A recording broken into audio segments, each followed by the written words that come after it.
1, 2, 3. Ils sont trop près. Il faut que tu les lances un peu plus loin. Ok.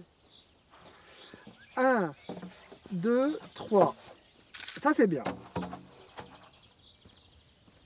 Vas-y, reprends-les. C'est vachement marrant. Stop. Attends, je m'approche. Tu me diras. 1, 2, 3. J'étais dedans? Très bien. Non, non, tu n'étais pas dedans. C'est une photographie horizontale qui est de la série Actes. 6 acteurs, des personnes en situation de handicap mental et ou physique, se retrouvent à marcher vers moi avec rapidité, avec une certaine joie, un empressement. On se trouve sur les collines du nord Yorkshire. C'est les Hauts de Hurlevent. C'est un endroit extrêmement rude. Il y a une espèce de joie aussi d'être dans la campagne, d'être dans la nature, d'être environné d'un horizon dégagé. J'adore leur vêtement, qui est très bigarré, qui ne suit absolument pas les codes de je ne sais quelle mode contemporaine. Ce qui dénote d'ailleurs une liberté inouïe, c'est qu'ils sont tellement déjà depuis leur naissance éloignés du monde conventionnel que finalement ils ne se jugent pas. Ils ne se regardent pas faire. Ce qui en fait des acteurs extraordinaires. En 1905, en 1910, aux États-Unis, un noir était un noir. Début et fin de la définition. Aujourd'hui, il peut être président des États-Unis, il peut être marié, il peut avoir des problèmes avec le Congrès, il peut être mince, beau, élégant, maigre, mal habillé, enfin, que sais-je. Donc, mon projet, c'est aussi de donner des occurrences supplémentaires à des personnes qu'on a l'habitude, qu'on catégorise. 1, 2, 3. Ouais. Horizontal. Trop vite. Ok. Lance-le moins vite. 1, 2, 3. C'est bien. On recommence. 1, 2, 3. Tu vois, ce qui est pas mal, c'est quand tu le lâches plus tôt. Parce que dès que tu le lâches, voilà, là j'ai ta main dedans. Ouais. C'est beau ça. Attends. 1, 2, 3. Fais ça, exactement ce qu'il faut faire. Moi, j'ai des idées, et j'essaie de les mettre en forme. J'essaie de juxtaposer deux réalités. Et de faire, dans cette juxtaposition assez paradoxale, donner un sens aux images.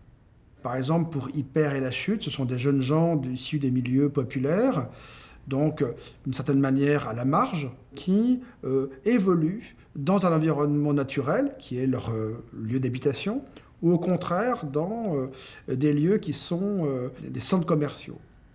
Et finalement, c'est cette question très simple qui est comment trouver son équilibre dans notre environnement quotidien. Comment trouver sa place dans ce cadre.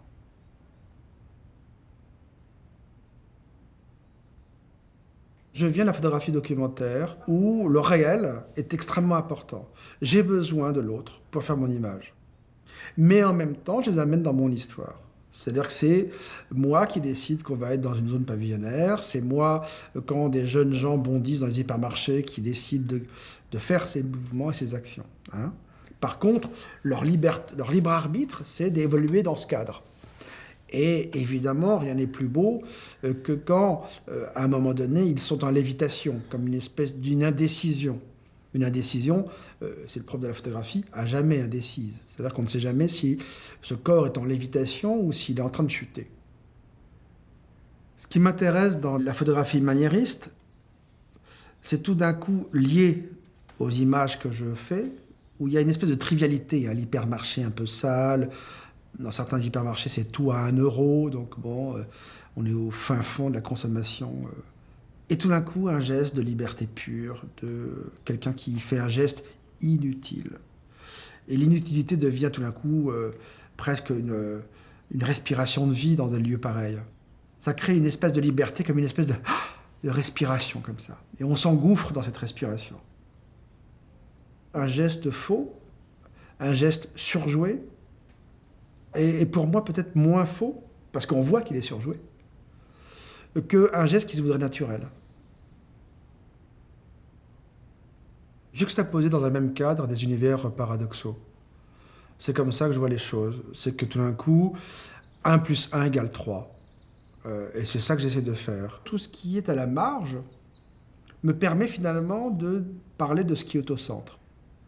Quand on parle des personnes qui sont émigrées, quand on parle des minorités sexuelles, des minorités physiques et psychiques, c'est finalement une façon de faire en creux le portrait de notre société, de notre époque.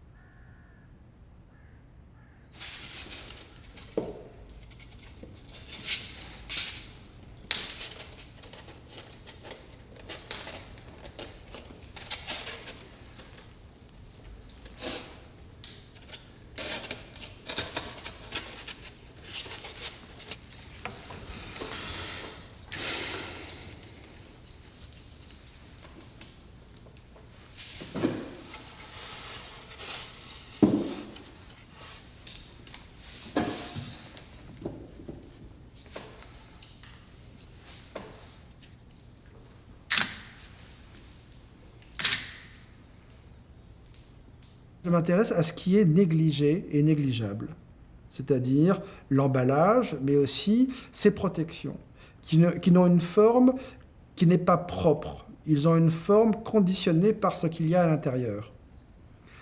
Et ils n'existent pas en tant que tels, et ils n'existent que par confrontés à l'objet qu'ils doivent protéger. Et évidemment, en inversant la proposition, en les mettant au cœur de la recherche, en mettant au cœur de la photo, voilà, il y a un double mouvement d'inverser. Hein. Je choisis des personnages à la marge au cœur de mon travail, et je choisis désormais des éléments de protection qui n'ont aucune valeur pour être le sujet de mon travail.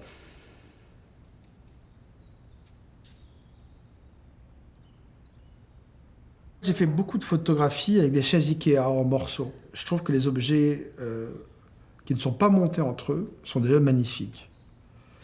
Et à la façon du minimalisme américain, considérer ces objets comme autant de lettres d'alphabet que je recompose à ma façon, en les juxtaposant, en les liant entre eux.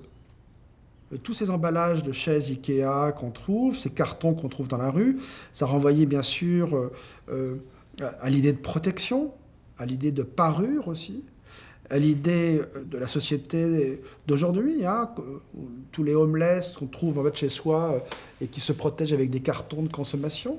Ils s'en servent pour se protéger eux et non pas les machines à laver qui ont été empackagées dedans. Ça me fait penser aussi aux années 20, au décor de Picasso pour Satie, au constructivisme, à l'expressionnisme, à tout ce courant de liberté du corps, hein, où on inventait avec 3 bouts de carton un costume cubiste. Enfin voilà, il y a toutes ces références aussi derrière tout ça, sur le jeu, l'amusement. Je pense que dans mes images, il y a des choses qui parlent du jeu, hein, d'un côté un peu dérisoire aussi.